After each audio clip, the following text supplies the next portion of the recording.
pouco sobre a importância de preservação de dados pessoais. Aqui eu uso um artigo da Camille Thomas, da Universidade da Flórida, nos Estados Unidos, e ela fala que examinar o eu digital através de lentes culturais desempenha um papel na construção de identidade e considera que o pessoal é político. É possível considerar o arquivamento digital pessoal um ato de autocuidado e autopreservação em seus próprios termos e, portanto, um ato radical. E aqui eu vou dar algumas dicas de que forma a gente pode otimizar essa preservação. Então, inicialmente é importante identificar e preservar esses registros pessoais de família ou de coletivos. Então, identificar que tipos de registros se tem em casa, né, ou na casa de familiares. Assim, eu aconselho, né, as novas gerações, elas têm a possibilidade de uma maior compreensão e talvez possam ser mais ativas nesse sentido. Quais são os documentos históricos e afetivos que precisam ser avaliados em relação à sua conservação? Então, seja um papel, uma fotografia, um disco, uma fita VHS, uma fita cassete, um rolo de filme, vídeos celulares, arquivos de computador, enfim, mapear quais são, que universo é esse que mereça, que você deseja preservar, né? Então, além da dimensão afetiva desses documentos, as narrativas pessoais são importantes também como uma memória coletiva, como formador dessa memória maior. E essas boas práticas de preservação, elas podem permitir a indivíduos, grupos coletivos e comunidades a documentar suas experiências e torná-las acessíveis ao longo do tempo, né? Então, como etapa para esse trabalho, assim, para esse cuidado, seria inventário e seleção, você fazer essa lista, selecionar, estabelecer estratégias, e aí vai ser para cada tipo de material, fazer essa documentação, fazer uma limpeza, uma restauração, uma transferência desses dados, cuidar desse armazenamento, né, e fazer essa gestão, que ela não termina quando você simplesmente digitaliza, por exemplo. Então, como recomendações gerais, podemos considerar que temos que arquivar o dado em si, o original, digamos, o conteúdo e essa experiência desse conteúdo, e jamais ter como solução soluções proprietárias para produção, processamento, catalogação e arquivamento desses dados. Então, se você está, por exemplo, lidando com fotografias, vídeos feitos de uma câmera, você vai descarregar e manter o arquivo original tal qual ele veio dessa câmera, assim, porque aí você vai permitir um material mais autêntico, com mais alta qualidade, com mais metadados embutidos. E aí você pode gerenciar isso, mantendo os arquivos originais, mas sem alterar de forma alguma esses arquivos.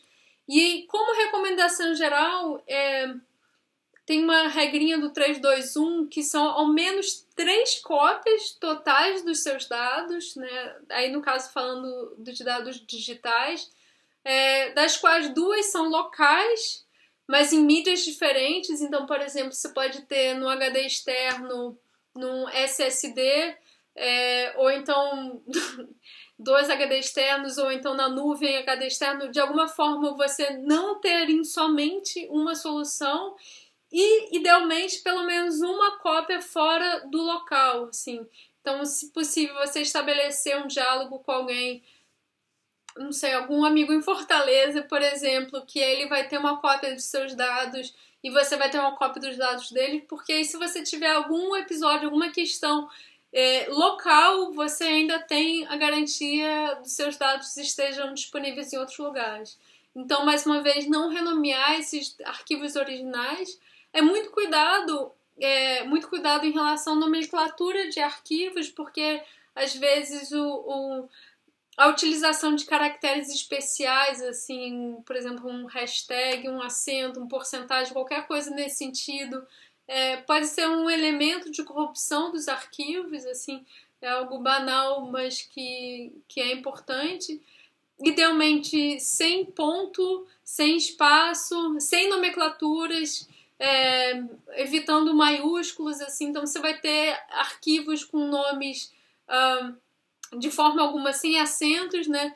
Então, idealmente, você também pode utilizar a nomenclatura como uma forma de fazer a gestão dos seus arquivos, e jamais excedendo 31 caracteres. Quanto mais curto, melhor, assim.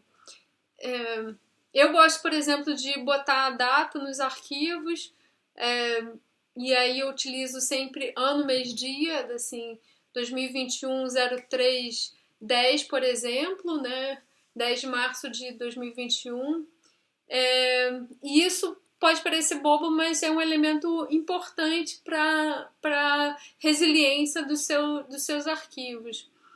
E aí, considerando que a nossa produção pessoal eventualmente vai passar por redes sociais, é possível a gente também, se quiser, salvar esses dados, assim. Então a gente tem formas de salvar tudo, por exemplo, no Twitter, no Facebook, no Instagram, já tem todas essas opções embutidas de fazer download dos seus dados.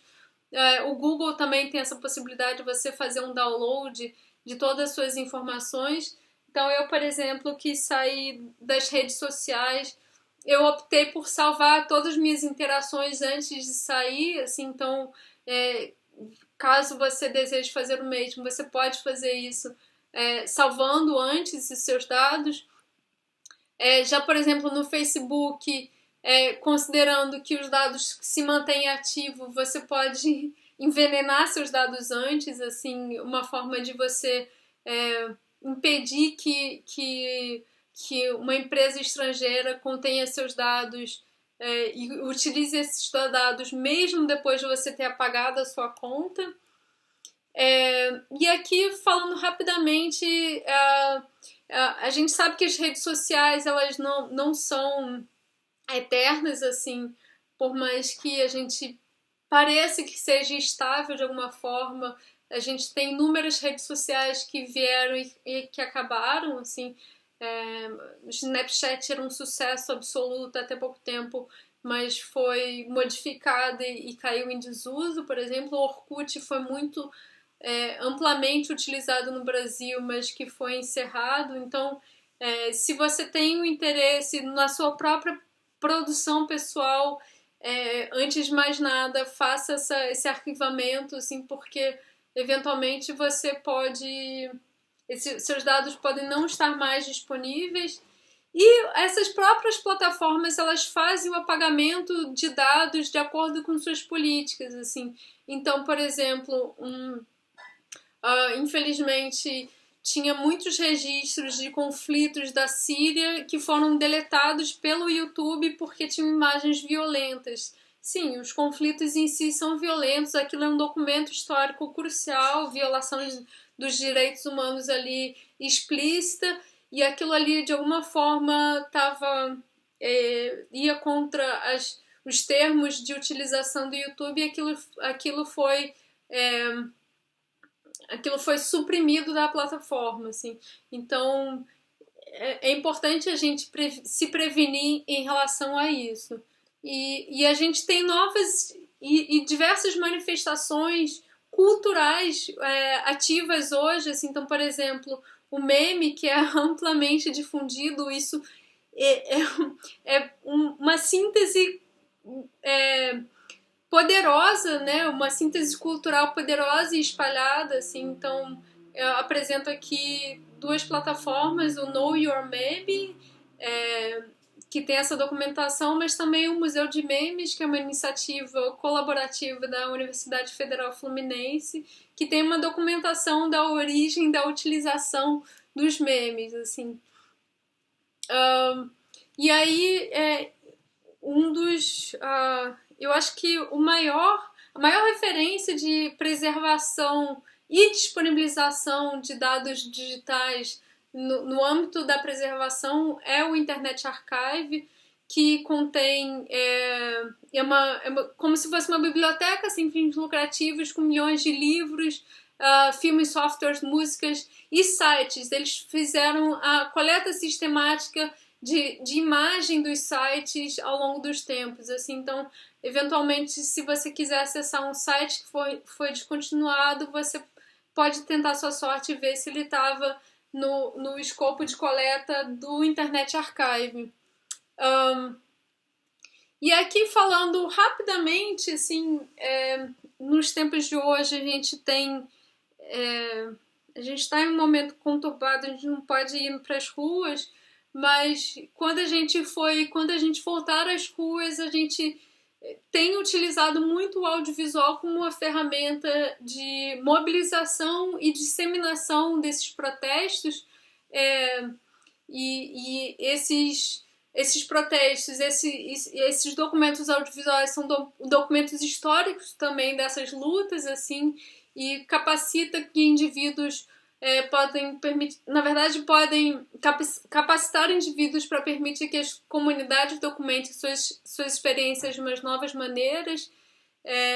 Esses registros, eles estão mais suscetíveis ainda ao desaparecimento, porque estão, de alguma forma, se colocando contrário ao sistema, então podem sofrer perseguições, e essas informações podem desaparecer, podem sumir dessas plataformas públicas que eu já comentei, e infelizmente o mediativismo, esses registros de protestos, estão fora do escopo de instituições de preservação audiovisual. A gente tem hoje, esse momento, essa possibilidade do deepfake, que é muito interessante como um recurso audiovisual, mas que, de certa forma, fragiliza ainda mais essa noção do documento audiovisual, assim. Então, isso é um outro elemento que, de alguma forma, se relaciona com esse campo. Se vocês pesquisarem a hashtag Deep Nostalgia, como se fosse nostalgia profunda, Deep, D-E-E-P, você vai ver animação de fotos antigas, como se a pessoa estivesse viva, assim. Então, isso é um exemplo de deepfake, né? Então, isso é a criação de um novo documento em movimento a partir de uma imagem fixa, mas que você tem, não é, digamos, uma movimentação autêntica, original, né? É uma simulação. Então, isso é um outro elemento que a gente tem que considerar aqui agora no campo da preservação audiovisual.